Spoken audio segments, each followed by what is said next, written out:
Salut à tous, bonjour et bienvenue au sommaire de ce 13h. Prévenir plutôt que guérir est le coup de main de l'organisation internationale Direct Aid aux populations des communes à haut risque de noyade par ces temps de crue. Il a consisté en un don de bacs motorisés. 3 au total ont été réceptionnés par l'Agence nationale de protection civile. Et d'un coup de main à un autre, celui du gouvernement béninois à ses ressortissants résidant au Nigeria. 35 000 cartes d'identité biométriques seront attribuées pour sortir les bénéficiaires d'une situation d'irrégularité administrative qui n'avait que trop duré et qui du reste était source de nombreuses difficultés. Et enfin, nous irons à Natitengu, là-bas, là où les sous-branches du métier de Zémédian suscitent curiosité. Il nous est revenu justement que certains sont spécialisés dans des types de services quelque peu hors du commun et qui du reste payent un peu plus plongés. En toute fin d'édition dans les ramifications très peu connues du métier de Zémédian. Bonjour à nouveau et bienvenue là où vous êtes le mieux informé. Et on démarre avec l'UDBN, l'Union démocratique pour un Bénin nouveau, réaffirme sa fidélité au chef de l'État. Le parti présidé par Claudine Afiavi Prudencio ne marchande aucunement son soutien en vue d'un renouvellement de bail pour Patrice Talon à la Marina. C'est la principale information à retenir de l'université d'été tenue ce vendredi 21 août 2020 à Figueroa, moment où le bureau exécutif national du parti et ses structures décentralisées de passer en revue la dernière participation de l'UDBN aux élections communales. Le point avec Herman Anyambosou et Elvis Tonoukouen. C'est un rendez-vous à tout le moins historique dans la vie de l'Union démocratique pour un Bénin nouveau. Une première, l'université d'été, organisée dans cette majestueuse salle des fêtes à Figueroa, a tôt fait de livrer son verdict. C'est la fidélité absolue et inconditionnelle au chantre du nouveau départ. Excellence, Monsieur le Président de la République, l'Union démocratique pour un Bénin nouveau que j'ai l'insigne honneur de diriger, étant déjà résolument engagée à vos côtés, ne vous marchandera point son soutien le jour où vous en aurez le plus besoin pour un nouveau défi au sommet de l'État. Dans la perspective de la présidentielle 2021, et alors que des mouvements appellent à un renouvellement du quinquennat qui s'achève, l'UDBN, parti nationalement reconnu, entend prendre une part active à toute initiative qui émane de la gouvernance Talon. C'est aussi la ligne de conduite définie par ses militants. Il nous faudra une synergie dans les actions que nous allons mener et qui conduiront, j'en suis sûr, à une victoire écrasante.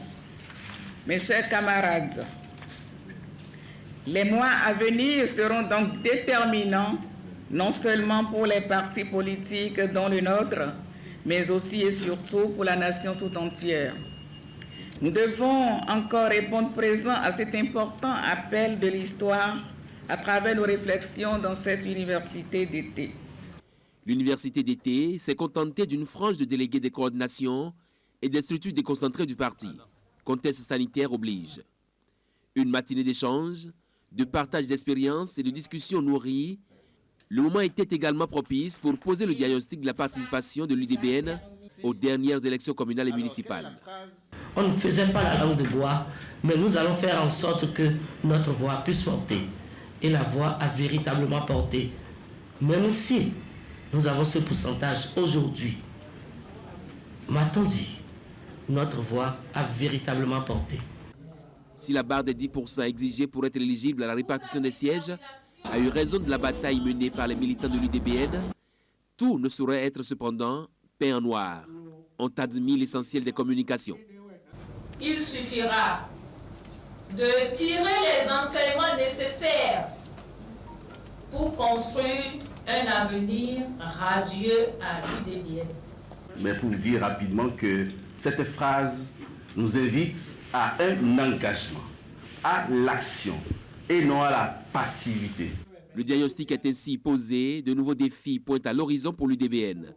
Militants et membres du bureau exécutif national s'accordent à multiplier les actions sur le terrain pour un militantisme plus accru au sein du parti. Le cap est maintenu. Une UDBN plus que jamais solide, unie et fidèle à ses idéaux de parti de la mouvance présidentielle. Humanitaire à présent et loin de la politique, avec une organisation qu'on ne présente plus aux côtés des plus démunis. Et engagé pour la réduction des inégalités, Direct Aid vole à nouveau au secours des populations des communes à haut risque de noyade. Elle a fait donc cette fois-ci de bacs motorisés pour aider à une meilleure mobilité et à la sécurité des bénéficiaires. Le don a été reçu par l'Agence nationale de protection civile. C'était au siège de l'organisation à Fidjosé. Asiongbon, Kanyi, Asiongbon et Dernkwevi. L'organisation internationale koweïtienne Direct Aid fait don de barques motorisées à l'Agence nationale de protection civile. Les naufrages survenus ces derniers temps dans certaines communes du Bénin ont amené cette organisation à poser l'acte. Le 3 août dernier, le Bénin a connu un événement funeste qui s'explique par le chavirement d'une barque avec 11 naufragés sur le fleuve Okpara à Oria, causant la perte de 6 personnes, dont un bébé de 7 mois. Cet événement qui a touché le cœur des Béninois ne nous a pas laissés indifférents et c'est dans cette optique que nous nous sommes portés volontaires pour continuer à soutenir l'ANPC dans sa mission. Les 3 barques d'une valeur de 12 millions de francs CFA ont été construites selon les normes établies et destinées aux communes de Bopa, Karimama et Malanville. Elles vont participer à l'amélioration des conditions d'embarquement dans ces communes. Un geste approuvé par le gouvernement béninois. L'organisation internationale Direct Aid, dans le souci de préserver la vie des populations, vient en appui au gouvernement qui, malgré les multiples efforts consentis, n'est pas encore parvenu à doter toutes les communes de bacs motorisés. Nous saisissons cette occasion pour exprimer notre reconnaissance et notre gratitude à l'ONG Direct Aid qui œuvre aux côtés du gouvernement pour le bien-être des populations béninoises. Les communes bénéficiaires, représentées par leurs maires, ont exprimé leur joie et leur gratitude à l'endroit de Direct Aid. L'organisation, dans le souci de contribuer à la réduction des risques de noyade, avait déjà offert 9 barques aux communes de Ouida, Soava et à la localité de Ouenhi. Depuis qu'elle est au Bénin, elle a construit des logements sociaux à Malanville, fait des dons de vivres ailleurs. Voilà, les premiers gagnants de la tombola facture normalisée ont reçu leur lot ce jeudi d'un montant de 200 000 francs pour certains, 100 000 ou 50 000 pour d'autres. Les gagnants ont été retenus suite à un tirage au sort. C'est une initiative de la Direction générale des impôts. La cérémonie de remise des chèques s'est déroulée ce jeudi à la salle Fleuve Jaune du ministère des Affaires étrangères. Voici les premiers gagnants de la tombola facture normalisée initiée par la Direction générale des impôts. Doris Nolofin et Kwagouti Nassi reçoivent chacun un chèque de 200 000 francs CFA. Pour participer à la tombola facture normalisée, il suffit juste, après une opération au niveau d'une entreprise détentrice d'une machine électronique certifiée, de réclamer sa facture normalisée qu'il faut jalousement conserver afin de s'assurer que cette facture a été tirée au sort. Doris n'y croyait pas. On a toujours cette impression-là que ce n'est pas clair. Souvent quand on parle de tombola, quoi. Donc chaque fois, quand même je faisais l'achat et les gens se sont rapprochés pour pouvoir prendre des photos, et la photo de la facture et les numéros, je me disais, bon, comme d'habitude, on ne gagne jamais à cette truc. Et j'étais agréablement surpris. Depuis qu'on nous a parlé de la réforme des factures normalisées, quand je vais en magasin, souvent, je chahute même souvent, et je demande si c'est ça réellement la facture normalisée. Mais j'ai quand même la chance d'avoir été dans des magasins qui ont déjà pris ça à bras le corps. À chaque fois, ils nous délivrent des factures normalisées. Comme ces 2 gagnants, plusieurs d'autres ont reçu leur chèque sous l'œil vigilant de Maître René Maxime Assogba, huissier de justice près la cour d'appel de Cotonou. Leur montant varie de 100 à 20 000 francs CFA. Exiger à chaque transaction, à chaque achat de biens ou de services, nous devons exiger n'importe où nous sommes les factures normalisées. Et avec ces factures, nous sommes sûrs de nous rendre heureux nous-mêmes et donner les moyens à notre État de nous construire des écoles, des hôpitaux et des routes. Je pense que le message est clair. Je voudrais enfin demander aux heureux gagnants ici présents d'être le relais de cet événement, d'être le relais de la DGI auprès de nos concitoyens, de nos frères, sur toute l'étendue du territoire. La tombola facture normalisée organisée avec l'appui technique de la Loterie nationale du Bénin couvre la période de juin à décembre 2020. Au dernier tirage, 2 gros lots seront en jeu. Il s'agit de 2 voitures neuves d'une valeur de 25 millions de francs CFA chacune. En titre, 35 000 Béninois résidant au Nigeria vont recevoir leur carte nationale biométrique. C'est une commande spéciale du gouvernement béninois pour soulager des nationaux en situation d'irrégularité administrative en terre étrangère. Le gestionnaire mandataire de l'Agence nationale d'identification des personnes ANIP a donné un point de presse ce vendredi pour présenter au public les cartes biométriques réalisées et qui seront bientôt envoyées aux demandeurs. Voici le compte rendu de Ulrich Gaba sur des images prises par Mofid Sabouran. 35 000 Béninois vivant au Nigeria recevront dans les prochains jours leur carte d'identité biométrique.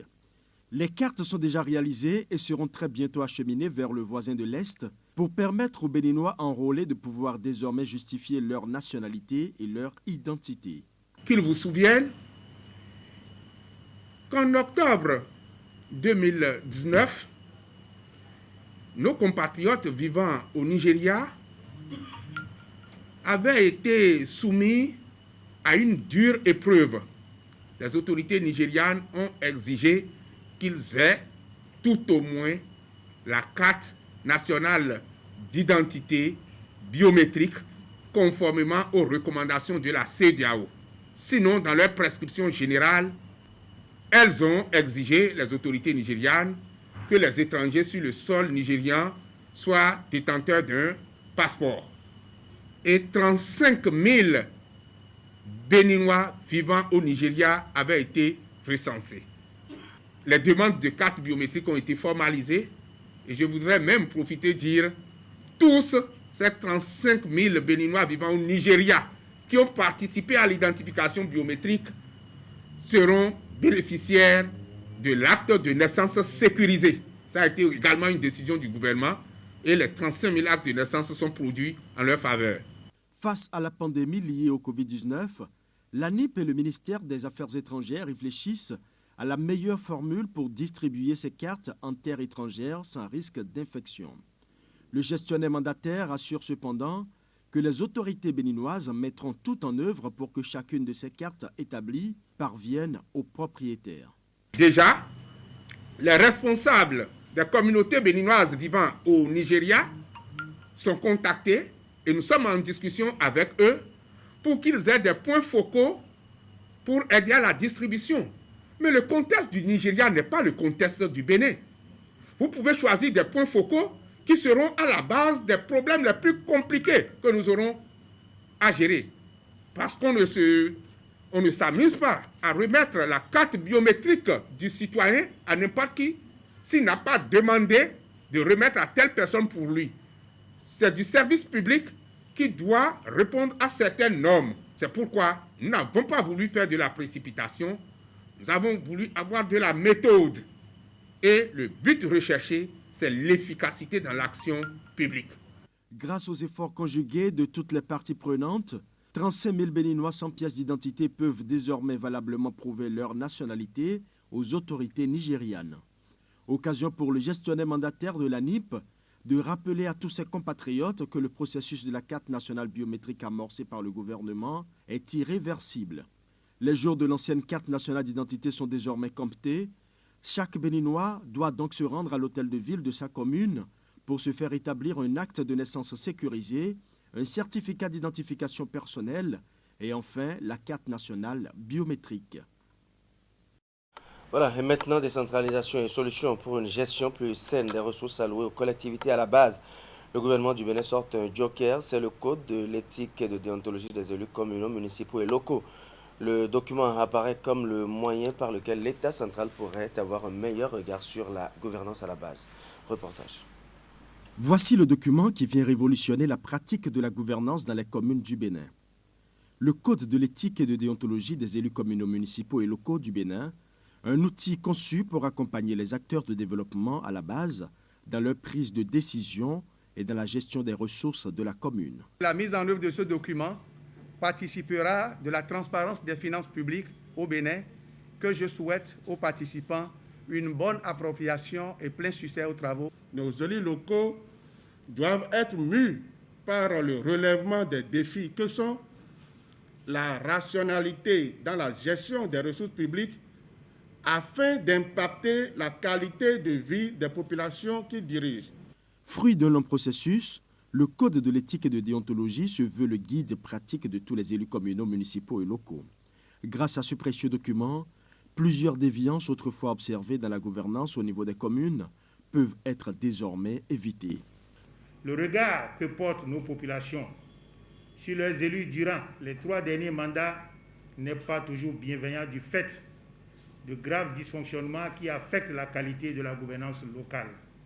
Il apparaît donc nécessaire de doter nos élus locaux, entre autres, d'outils rappelant d'une part les valeurs universellement reconnues comme le respect de l'usager du service public, la neutralité, l'impartialité, la probité, l'intégrité, l'équité, la conscience professionnelle, etc.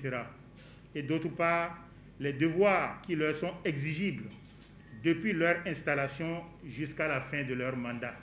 Le Code de l'éthique et de déontologie des élus communaux, municipaux et locaux est un document facile à digérer avec ses 53 articles répartis en 4 chapitres. Tous les maires et représentants des maires présents à cette cérémonie ont reçu le précieux document afin de l'exploiter pour améliorer la qualité de leur gouvernance. Bonne gouvernance administrative toujours et la 6e réunion ordinaire de la conférence administrative départementale du Mono. Elle s'est tenue à Lokossa mercredi avec au menu des travaux plusieurs communications dont une sur la modernisation de l'administration publique, dématérialisation des actes et gestion des ressources humaines de l'État. Cette réunion a aussi permis aux membres de valider le projet du programme d'assistance conseil aux communes exercice 2021. Le point des travaux avec Chiofra Messan et Florent Dou. Plusieurs sujets ont meublé cette 6e rencontre des membres de la conférence administrative départementale du Mono, tenue dans l'après-midi de ce mercredi 19 août 2020. La modernisation de l'administration publique, dématérialisation des actes et gestion des ressources humaines de l'État a, durant la séance, fait l'objet d'une communication. Autrefois, c'est des tracasseries pour pouvoir participer à un concours. Aujourd'hui, avec le dispositif qui est mis en place depuis 2016, il s'agit de simplifier tout pour faciliter d'abord l'inscription et la composition, c'est-à-dire l'identification des salles à partir des numéros de table, la composition et les corrections à partir du secrétariat. Au niveau du secrétariat, aujourd'hui, les copies sont très sécurisées à partir d'hologrammes pour empêcher les substitutions. Les notes sont gérées sous anonymat de bout en bout et la délibération se passe même en salle de traitement. C'est pour dire qu'il y a plus d'étapes intermédiaires qu'on introduit pour faciliter les glissements de noms, les changements, les substitutions et autres. Avec le dispositif qui est mis en place aujourd'hui, je crois que depuis 2016, vous-même vous l'avez constaté, nous entendons très peu parler de contestation. Sinon, pas du tout de contestation en matière de concours. Sinon, qu'on entend surtout parler de l'efficacité, de la rapidité avec laquelle nous délibérons.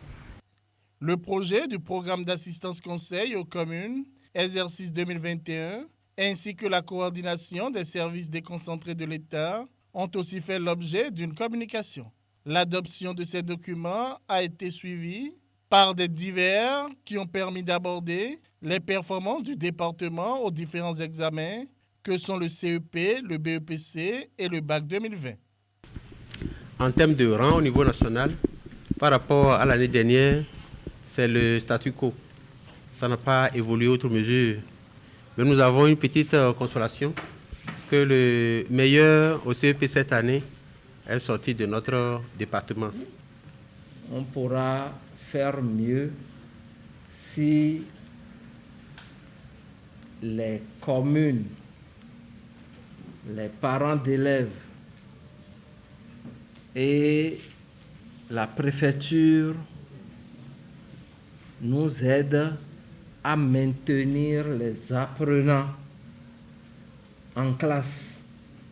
Notre objectif est que le cap soit maintenu et que les résultats soient toujours améliorés au fil des années.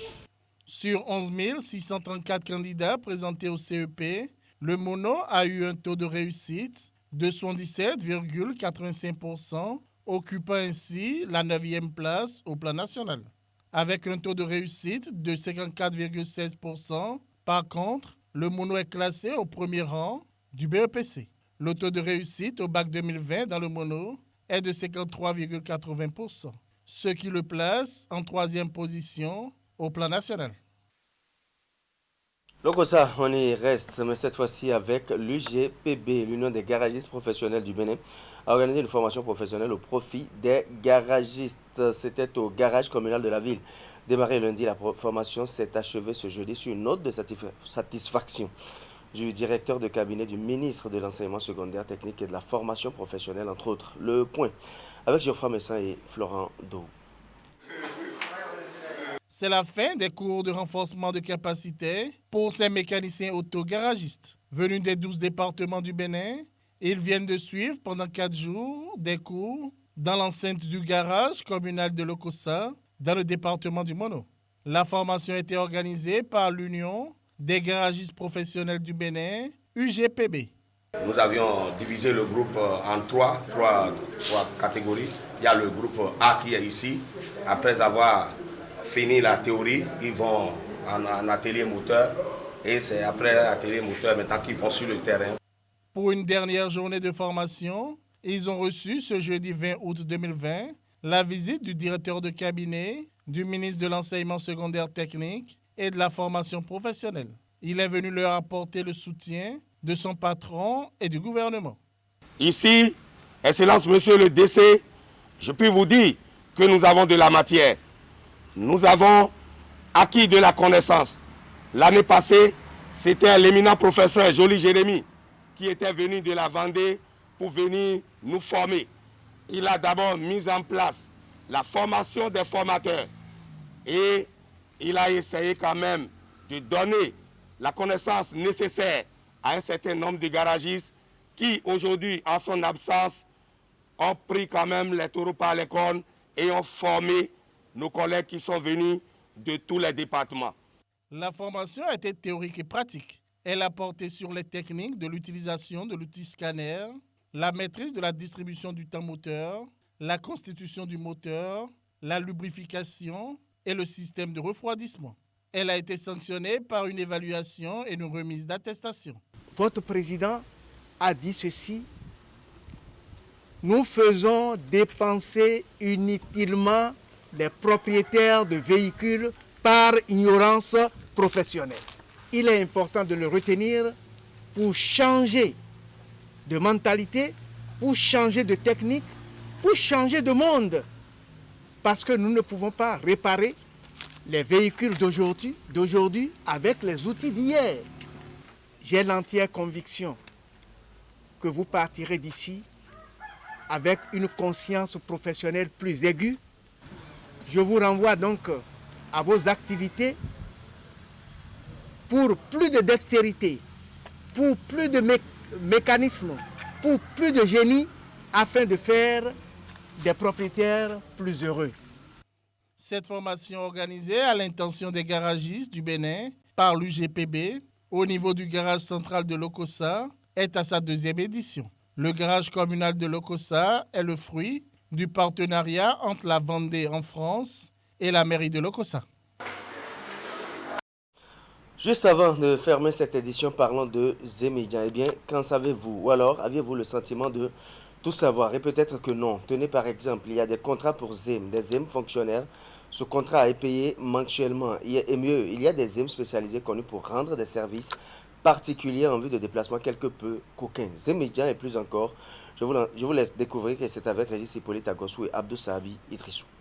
La pratique est courante à Natitengou et finalement, presque tous les parents d'élèves et d'écoliers y font recours. Des conducteurs de taxi-moto abonnés à des familles pour amener les enfants à l'école et aussi les ramener à la sortie. Généralement, au début de la rentrée, on se sent parfois obligé de recruter un transporteur communément appelé Zémidjan pour amener les enfants à l'école parce que les parents, on n'est pas toujours là.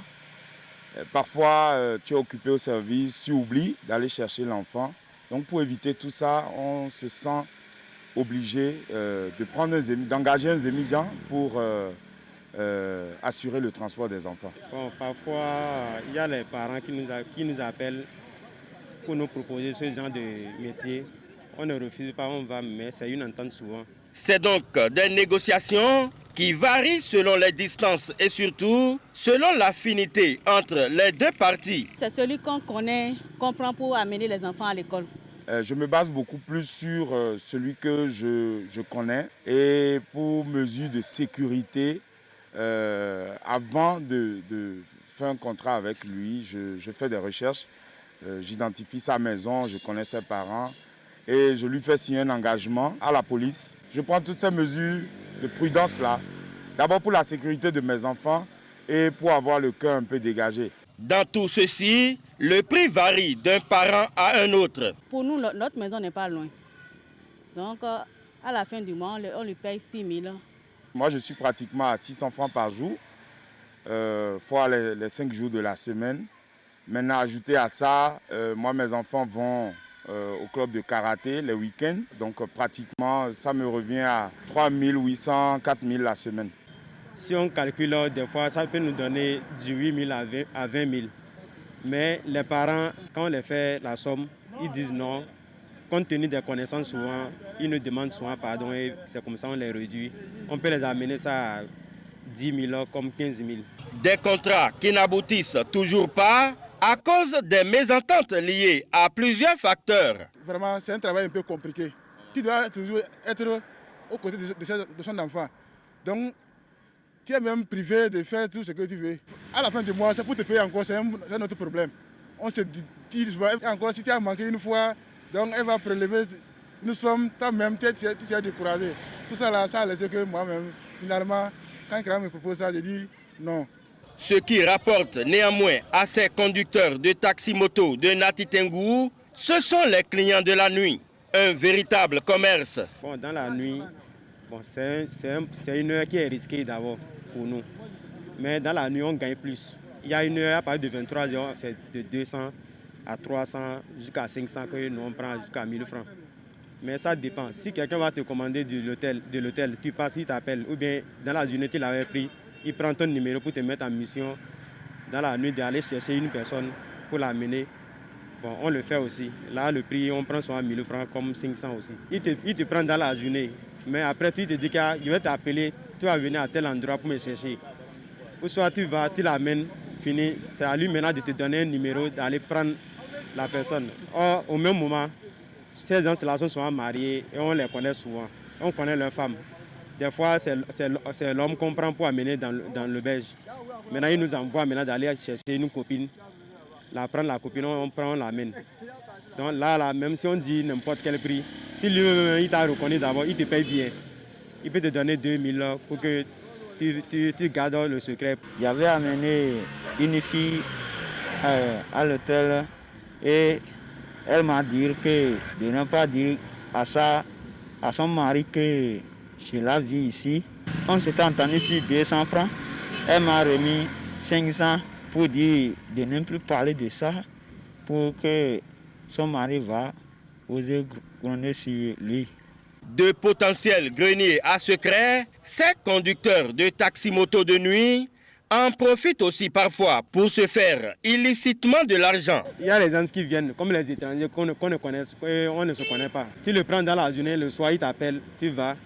À lui maintenant de te mettre en mission, que d'aller le chercher, que tu ne connais pas où lui peut trouver une fille. Une fois, quelqu'un m'a mis dans ce genre de mission d'aller le chercher une fille. Moi, il n'a pas refusé. Arrivé, bon, moi, il a joué quand même. J'ai arrêté une fille, elle a dit de communiquer avec le boss. Donc, c'est comme ça qu'elle a pris le portable, elle a communiqué. Quand il a donné ça fini, elle a parlé dans le portable. Il était d'accord qu'il n'a qu'à venir prendre l'argent, venir la donner. C'est qu'elle peut s'échapper de la maison pour venir, ils vont se voir. Arrivé, il m'a remis les 10 000 francs. C'est comme ça que moi, j'ai mis aussi mon numéro au jour. Et j'ai pris mon chemin et je suis parti. Plusieurs situations du genre se gèrent au quotidien entre les émigrants de Nati Tengou et leurs clients habituels ou circonstanciels. Chacun y trouve sûrement pour son compte et voilà surtout pourquoi ces différentes pratiques continuent dans la cité de Nanto. Mesdames, Messieurs, c'est la fin de cette édition. Merci de nous avoir suivis et merci de toujours nous préférer pour vous informer. Bon week-end à chacun et à tous. Restez surtout en notre compagnie. Le meilleur est ici.